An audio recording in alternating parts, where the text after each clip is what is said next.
வணக்கம் மக்களே, நீங்கள் பாரு கேட்குறது முக்கிய கம்பெனி. நாங்கள் ஹோஸ்ட் ஆகத்தாலாம் எபிசோட் 3 ரிலீஸ் ஆயிருக்கேன். அண்ட் இந்த எபிசோடில் நம்ம ஆகத்தா அவங்க கவன் கூட ஒன்றா சேர்ந்து எப்படியாச்சும் இந்த ரோட கடக்கலாம் சொல்லி ட்ரை பண்ணுறாங்க. அன்எக்ஸ்பெக்டடாக கவன்லேருந்து ஒருத்தங்க இறந்துட்டாங்க, பாவங்க.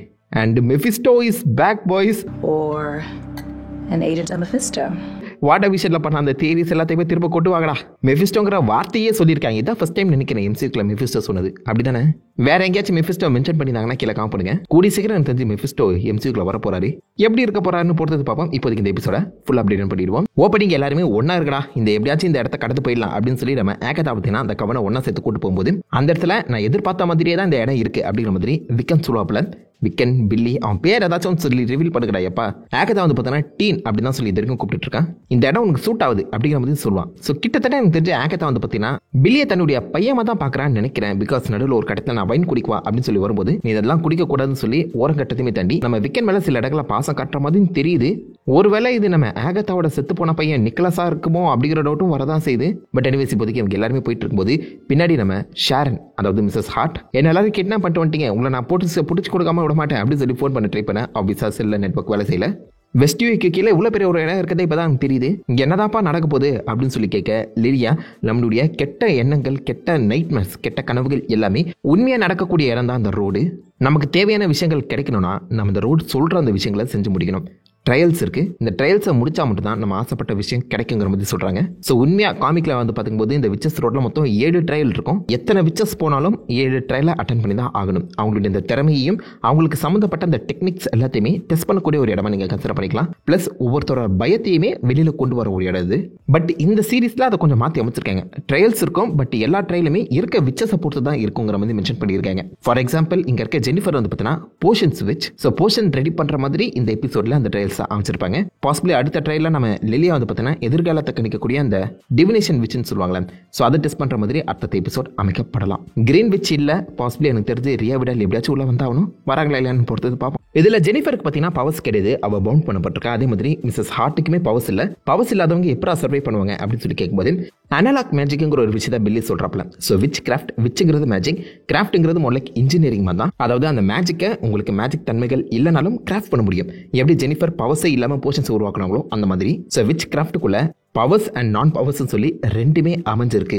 ரெண்டுமே ஒன்று சேர்த்து தான் விச் கிராஃப்ட்ங்கிறத பில்லி இந்த பவர்ஃபுல் விச்சஸ் கிட்ட எக்ஸ்பிளைன் பண்ணிட்டு இருக்காப்ல.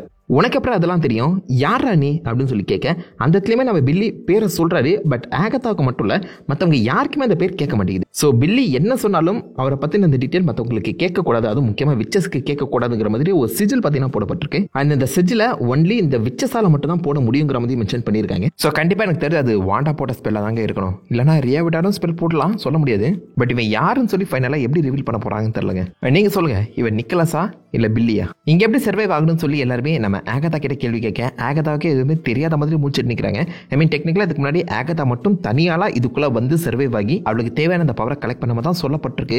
பட் இவளுக்கே எதுவுமே தெரியாத மாதிரி தான் இந்த எபிசோட் முழுக்கவே கடந்து போயிருக்கு. அந்த சமயத்தில் ஏதோ ஒரு உள்குத்து ஆகத்தாவுக்கு நடந்திருக்கு. இந்த இடத்துல ஆகத்தா பார்த்தீங்கன்னா மற்றவங்க எல்லாருக்குமே லைக் ஒரு மோட்டிவேஷன் ஸ்பீக் மாதிரி கொடுக்க அந்த இடத்துல குரூப்ல டூப்பா வந்து நம்ம மிஸ்ஸஸ் ஹார்ட் வழி தவறி போயிடுறாங்க. அவங்களுடைய ஹேண்ட்பேக் ஒரு புதக்குழியில மாட்டிக்க எல்லாருமே வந்து காப்பாத்திடுறாங்க. நீ எப்படிப்பா இங்க வந்த, எல்லாருமே ஒன்னா தான் இருக்கணும் அப்படின்னு சொல்லி பேசிட்டு இருக்கும்போதே எதிரில் ஒரு புது இடம் ஓப்பன் ஆகுது. அந்த இடத்த ஃபர்ஸ்ட் நோட் பண்ணுது ஜெனிஃபர். ஏன்னா இந்த இடம் நம்ம ஜெனிஃபருக்கான முதல் டெஸ்ட் பிளேஸ். ஸோ ஜெனிஃபருக்கான ட்ரையலை நீங்கள் கன்சிடர் பண்ணிக்கலாம். அது ஒரு பெரிய வீடு. வீட்டோட கதவுக்கு வெளியில் நிலவுகளோட அந்த ஃபேஸஸ் பற்றி நான் வரையப்பட்டிருக்கேன்.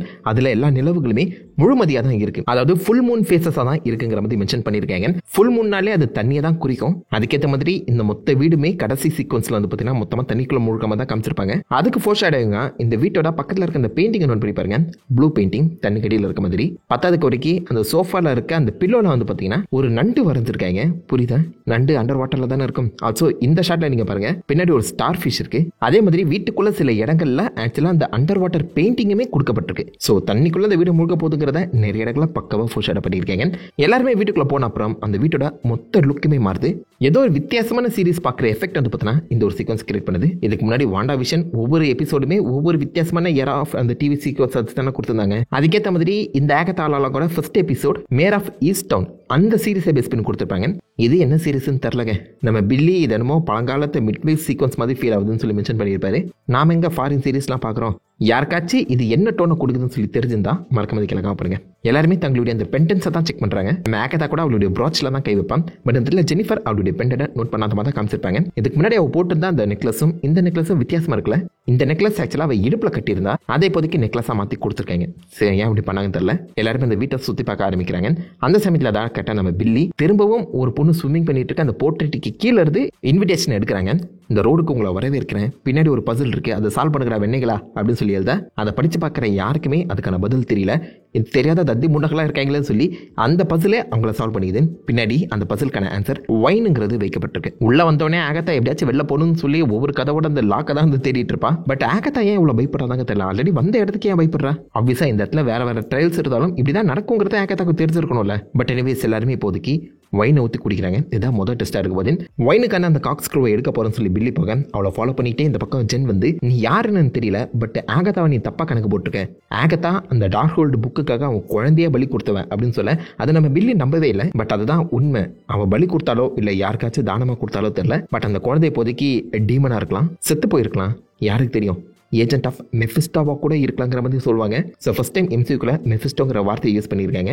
ஆகத்தா அவள் சொந்த பையனே இந்த மாதிரி வாசலில் வந்து கதவு தட்டினாலும் கண்டுபிடிக்க மாட்டான். அந்த அளவுக்கு குழந்தையா இருக்கும்போது அவள் தானம் கொடுத்துட்டா அப்படிங்கிற மாதிரி ஆக்சுவலாக மென்ஷன் செஞ்சிருக்காங்க. பட் ஆகத்தாவுக்கு ஸ்டில் அவன் குழந்தை மேலே ஒரு பாசம் இருக்க தான் செய்யுது. இந்த எபிசோட் 1லயுமே நீங்கள் பார்த்துருக்கலாம். இந்த எபிசோட்லேயுமே அவளுடைய ஹலுசினேஷனாக அந்த குழந்தைய தான் காமிச்சிருப்பாங்க. எனக்கு இதை பேஸ் பண்ணி ஒரு குட்டி தேரி இருக்கு, அதை எபிசோட் என்ன சொல்கிறேன். பில்லி அதை பற்றி யோசிக்க இப்போதைக்கு எல்லாருமே ஒயினை குடிச்சிட்டு அந்த சோஃபாவில் உட்காந்து பேசிட்டு இருக்காங்க. ஆகத்தா வழக்கம் போல தாங்க அவன் குடிக்காம அந்த ஒயினை ஊற்றிடுறான். பட் எல்லாருமே கண்டிப்பாக ஒயினை குடிச்சு தான் ஆகணும். ஸோ ஊற்றின அந்த ஒயின் திரும்ப அந்த கிளாஸில் ஃபில் ஆகிற மாதிரி காமிச்சிருப்பாங்க. இந்த இடத்துல பில்லி பக்கத்தில் இருக்க ஆலிஸை பார்த்து உன் கையில் இருக்க அந்த டேட்டூ நல்லா இருக்கு, அதுக்கான அர்த்தம் என்ன அப்படின்னு சொல்லி கேட்க, ஆலிஸ் சின்ன வயசில் எங்கள் அம்மா வந்து பார்த்தீங்கன்னா இந்த மாதிரி என் குடும்பத்தில் இருக்க எல்லா பெண்களுமே சபிக்கப்பட்டவங்க, அந்த சாபம் போகிறதுக்காக தான் இந்த ஒரு டேட்டூவை போட்டாங்க அப்படிங்கிற மாதிரி மென்ஷன் செய்வாங்க. இந்த டேட்டூவை போட்டால் கெட்ட சாபங்கள் பக்கத்தில் வராதாங்க.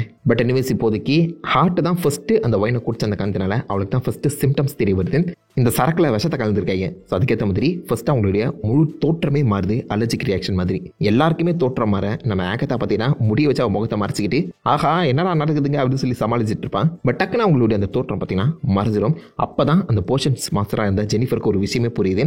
இது எல் வைஃப் பாய்சனோட முதல் சிம்டம். இந்த மாதிரி அத்தத்த சிம்டம்ஸ் வரும், தொடர்ந்து சாவும் வரும். அதை தொடர்ந்து கண்டிப்பாக அதுக்கான மாற்று மரத்தை கண்டுபிடிச்சே ஆகணும் அப்படின்னு சொல்லி பேசிட்டு இருக்கும்போதே ஆகத்தா பயத்தில் என்ன பண்ணுறதுன்னு தெரியாம கையில் இருக்க அந்த ஜாடியை வச்சு கண்ணாடி வச்சு தப்பிக்கலாமா சொல்லி ட்ரை பண்ணுவா. அகெயின் ஆகத்தா இந்த இடத்துக்கு வந்திருக்கா, இங்கே இருக்க அந்த ட்ரையல்ஸை முடிச்சாதான் தப்பிக்க முடியும்னு சொல்லி ஆகத்தாவுக்கு தெரியும். பட் தெரிஞ்சிருந்தும் அவள் இதெல்லாம் எனக்கு வேணாம்னு சொல்லி ஓட ட்ரை பண்ணுறானா. என்னடா நடக்குது? பட் ஆகத்தா ஆஃபீஸ் அந்த பக்கம் அந்த ஒயினை குடிக்கலங்கிற விஷயம் தெரிஞ்ச உடனே இந்த ட்ரையில முடிக்கிறதுக்கே எல்லாருமே குடிச்சிருக்கணும்னு சொல்லி ஆகத்தாவோட அந்த ட்ரிங்கை குடிக்க ஆகத்தாவும் குடிச்சிடறாப்ல. குடிக்கிற அந்த சமயத்தில் மிஸ்ஸஸ் ஹார்ட் பின்னாடி இருந்து வாண்டா அப்படின்னு செய்யாத என் புருஷனை காப்பாத்து அப்படின்னு சொல்லிக்கிட்டே நம்ம ஹார்ட் மயங்கி வந்துருவாங்க. இது ஆக்சுவலாக எபிசோட் 1க்கான ரெஃபரன்ஸ் தான். அந்த சமயத்தில் வாண்டா விஷயம் ஒன்னா சேர்ந்து மிஸ்டர் அண்ட் மிஸ்ஸஸ் ஹார்ட்டுக்கு வந்து பார்த்தீங்கன்னா டின்னர் கொடுத்துருப்பாங்க. அதில் மிஸ்டர் ஹார்ட்டுக்கு வந்து சோக்கான அப்புறம் மிஸ்ஸஸ் ஹார்ட் இந்த மாதிரி தான் பேசியிருக்க அந்த காரணத்தினால அகெயின் இந்த வாண்டாவோட தாட் இப்போ திரும்ப உங்களுக்கு வருது. இந்த பாய்சனோட இன்னொரு அவுட்கம் ஹலுசினேஷன் இல்லாததை நீங்கள் இருக்கிற மாதிரி பார்ப்பீங்க. ஸோ மிஸ்ஸஸ் ஹார்ட் கண் முன்னாடி வாண்டா இருக்க மாதிரி ஒரு இல்யூஷன் கிரியேட் ஆகியிருக்கு. அந்த இடத்துல அவன் மயக்கம் போட்டு விட அவ்வளோதான்ப்பா நம்ம சாக போகிறோம் சொல்லி எல்லாருமே பயந்துக்கிட்டே இப்போதைக்கு எப்படியாச்சும் இதுக்கான ஆன்டிடோட்டை கண்டுபிடிக்கணும்னு ட்ரை பண்ணுறாங்க. ஸோ தேவையான இன்கிரீடியன்ஸ் இந்த பக்கம் நம்ம ஜெனிஃபர் சுற்றி இருக்கவங்களுக்கு சொல்லிவிட ஒவ்வொருத்தரும் ஒவ்வொரு இன்கிரீடியண்டாக தேடி போகிறாங்க. ஜெனிஃபர் இப்போதைக்கு சிங்கை வந்து பார்த்தீங்கன்னா ஒரு கால்டனாக யூஸ் பண்ணுறான். ஏன்னா அவகிட்ட இப்போதைக்கு மேஜிக் இல்லை. அப்படி சப்போஸ் இருந்திருந்தா இவன் மேஜிக்கை யூஸ் பண்ணி இந்த போர்ஷன்ஸை உருவாக்கியிருக்கலாம், ஆன்டிடோட்டை உருவாக்கியிருக்கலாம். மேஜிக் இல்லாத சமயத்தில் இவன் தான் கிராஃப்டை யூஸ் பண்ணுறான். விச்சிங் பவரை யூஸ் பண்ணாமல் மருந்துகளை ஒன்றா சேர்த்து குக் பண்ணுறான். புரியுதா? கிராஃப்ட் பண்ணுறான். ஸோ விச் கிராஃப்ட் ரெண்டுமே வேறு வேறு. அந்த வகையில் இப்போதைக்கு ஆப்வியஸாக நம்ம ஆகத்தா அண்ட் லிலியா ஒன்றா சேர்ந்து ஜூம் பிளாங்டன் அந்த பல வருஷங்கள் செத்து போயிருக்க அந்த பெட்ரோலியம் ப்ராடக்ட்ஸ் வந்து பார்த்தீங்கன்னா எடுக்க போயிருப்பாங்க. எடுத்துட்டு இருக்கும்போது டக்குன்னு லிலியா ட்ரை டு சேவ் ஆகத்தா அப்படிங்கிற மாதிரி ஓப்பனாகவே சொல்லுவாங்க. அப்பப்போ இந்த மாதிரி இவளுடைய அந்த டிவினேஷன் பவர் திடீர்னு வேலை செய்யும். என்ன நடக்குதுன்னே அவளுக்கும் புரியாது. ஸோ அதுக்கேற்ற மாதிரி ஆகத்தாவை காப்பாற்றுக்குன்னு லிலியா ஓப்பனாகவே கத்துறான். ஸோ ஒரு கட்டத்தில் ஆகத்தா பாசிபிளி நல்லவளா மாறிடுவா போலங்க. ஐ மீன் இப்போவுமே கிட்டத்தட்ட நல்லவ தான், பட் இப்போ இருக்கிறத விட அப்போ நல்லவளா மாறிடுவா போல. அதே மாதிரி ஆப்போசிட்டில் நம்ம ஆலிஸ் பில்லி என்ன ஒரு ரூமுக்குள்ள போகிறாங்க. அந்த ரூமுக்குள்ள என்ட்ரி ஆகும்போது வாசலில் நீங்கள் பார்த்தீங்கன்னா ஒரு கொக்கு படம் வைக்கப்பட்டிருக்கு. இதை நீங்கள் வாண்டா விஷன் சீரீஸ்லேயே பார்த்துருக்கலாம். நம்ம விக்கன் அண்ட் ஸ்பீட் பறக்கும்போது அந்த இடத்துல நம்ம மாதிரி கொக்கு அங்கங்கே தோண்டிட்டு இருக்கோம். சவுப்பு கலர் புகையோட மறைஞ்சிட்டு இருக்கோம். நம்ம கூட அந்த கொக்கை மிஃபிஸ்டோன்னு சொன்ன பார்த்தீங்களா, ஞாபகம் இருக்கா? அதே கொக்கை பிக்சர் இங்கே வச்சிருக்காங்க. இந்த சமயத்தில் தான் ஹலுசினேஷன் கிக் ஆஃப் ஆகுது. நம்ம ஆலிஸ் அவங்க அம்மாவை பார்க்குற மாதிரி ஹலுசினேட் பண்ணுறான். அவங்க அம்மா தான் இந்த சமயத்தில் அந்த சாபத்தை பற்றி பேசுவாங்க. உன்னுடைய பாட்டி செத்துட்டாங்க, அதை அவ்வளோ தூரத்தில் இருந்தாலும் என்னால் உணர முடியுது. அடுத்து நான் சாவேன், என்னை தொடர்ந்து நீயும் சாக போகிறேன். இந்த சாபத்தை யாராலுமே உடைக்க முடியாதுன்னு சொல்லி கதறி அழுறாங்க. பட் எப்படியே பில்லி இந்த பக்கம் ஆலிஸை சமாதானப்படுத்தி ரிட்டர்ன் வந்துடாப்ல. அதுவே இந்த பக்கம் நம்ம லிலியா அண்ட் ஆகத்தா எப்படியோ அந்த ப்ராடக்ட்ஸ் எடுத்துட்டு ரிட்டர்ன் வரும்போது லிலியா கண்ணுக்கு ஏதோ ஒரு குட்டி பொண்ணு தெரியுறா. அந்த குட்டி பொண்ணை ஃபாலோ பண்ணிட்டு போகும்போது அந்த குட்டி பொண்ணுக்கு பின்னாடி வாழை கக்கா மாதிரி பயங்கரமான ஒரு உருவம் வந்து நிக்குது. அதை நம்ம தானஸோட லவரு டெத்துங்க. டெத்தோட உண்மையான பர்சானிஃபிகேஷன் சொல்லுவாங்க.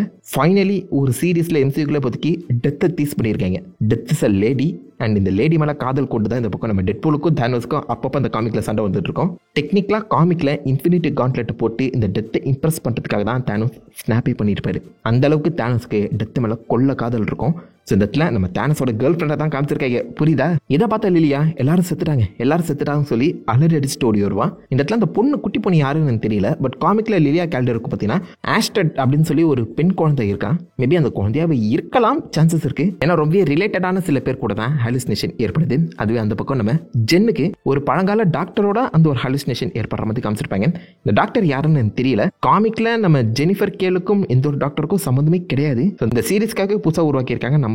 அண்ட் அந்த சுத்தி இருக்க அந்த இடத்த நோட் பண்ணி பார்த்தீங்கன்னா டக்குன்னு அண்டர் வாட்டர்ல இருக்க மாதிரி தானே காமிக்கப்பட்டிருக்கு. காமிக்ல ஜெனிஃபர் கேல் அட்லாண்டிஸ் மூழ்கிறது கூட லிங்க் ஆகியிருப்பா. மேபி அதுக்கான ரெஃபரன்ஸா இருக்கலாம். அண்ட் இவன் தான் ஆக்சுவலா நம்ம ஜெனிஃபரை மேஜிக் பண்ணக்கூடாதுன்னு சொல்லி போன் பண்ணியிருக்கான் போல. சாதாரண டாக்டர் ஏன்டா போன் பண்ணணும்? ஏன் டாக்டருக்கு இவளுக்கு என்ன சம்மதம் சொல்லி எதுவுமே கிளியரா கேட்டா சொல்லல. பட் ஏதாவது ஒரு கனெக்ஷன் இருக்கலாம். டைம் போயிட்டு இருக்கு. ஸோ கிடைச்சிருக்க எல்லா இன்கிரீடியன்ஸுமே ஒன்னா சேர்த்து கலக்குன்னு கலக்குறாங்க.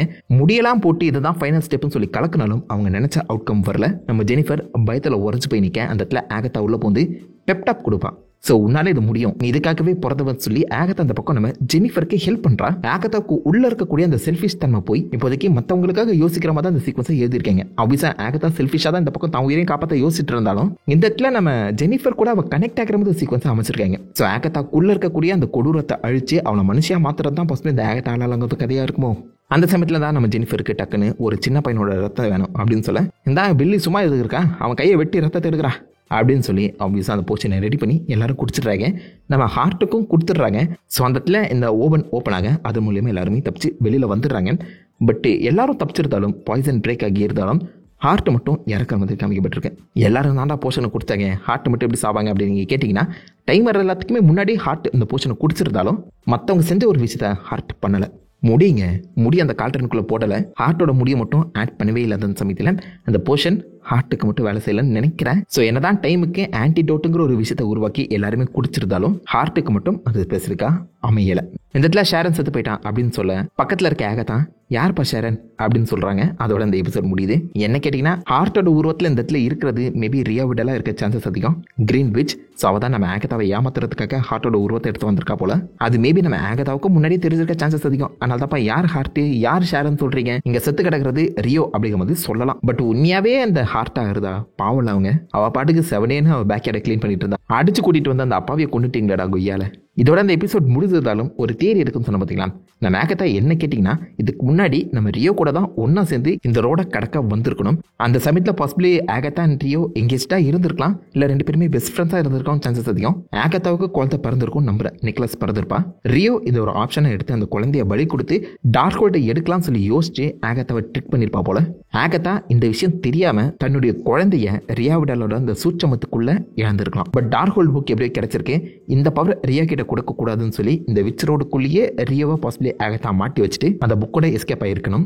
ரியோ மேபி நம்ம ஆகத்தாவோட மைண்ட்ல ஒரு அம்னீசியா ஸ்பெல் ஏதாவது போட்டிருக்கோம் சான்சஸ் அதிகம். அதாவது நம்ம ஆகத்தாவோட குழந்தைய ரியோ தான் பலி கொடுத்துருப்பான்னு நம்புறேன். அதனால தான் இந்த டார்க் ஹோல்டு புக்கு ரியோவுக்கு கிடைக்க கூடாதுன்னு சொல்லி ஆகத்தா கொண்டு வந்திருக்கணும். ஆகத்தாவுக்கே தெரியாம ரியோ ஒரு சம்பவம் செஞ்சிருக்கா. அந்த சம்பவம் என்னங்கிறது கொஞ்சம் கொஞ்சமாக தான் ரிவீல் ஆயிட்டு இருக்கு. ஆகத்தா இதுக்கு முன்னாடி இந்த விச்சஸ் ரோடுக்குள்ள வந்திருந்தாலும் ரியோவை மாட்டி விட்டுட்டு அவ பாதிலே எஸ்கேப் ஆயிருப்பா தான் தோணுது. அதனால தான் இந்த எபிசோட் முழுக்கவே அவ எப்படியாச்சும் இங்க தப்பிக்கணுங்கிற அந்த தாட்லேயே சுத்திட்டு இருக்கா. லைக் இதுக்கு முன்னாடி வந்தவன் தைரியமா ஃபேஸ் பண்ண வேண்டியதானே. பட் அந்த பயத்திலே இருக்கும்போது எனக்கு என்னமோ இப்படி நடத்திருக்குமோ தோணுதுங்க. தெரியா கிரியேட் பண்ணி வைப்போம். அடுத்த எபிசோட கன்ஃபார்ம் பண்றாங்களா இல்லைன்னு பொறுத்தது பார்ப்போம். இந்த எபிசோட் ஓரளவுக்கு ஒரு டீசென்டான எபிசோட் தான். ரைட்டிங் அவ்வளோ ஸ்ட்ராங்கெல்லாம் கிடையாது. இந்த எபிசோட் இந்த ட்ரையல்ஸ் இந்த விடுகதெல்லாம் வச்சு பார்க்கும்போது எனக்கு இந்த சின்ன வயசுல மாவீரன் ஹாத்தீம் அப்படிங்கிற ஒரு சீரிஸ் எத்தனை பேர் பார்த்துருக்கீங்க, அந்த வைப்பு தாங்க வருது. பட் எனிவேஸ் நீங்கள் இந்த எபிசோட பற்றி என்ன நினைக்கிறீங்க? உங்கள் தாட்ஸ் உங்களோட வியூஸ் மறக்க வைக்கல காம் பண்ணிட்டு அந்த லைக் தட்டி விடுங்க. நான் உங்களை நல்ல ஒரு அசமனோட மீட் பண்ணிட்டு இருக்கேன். Have fun guys. வட்ட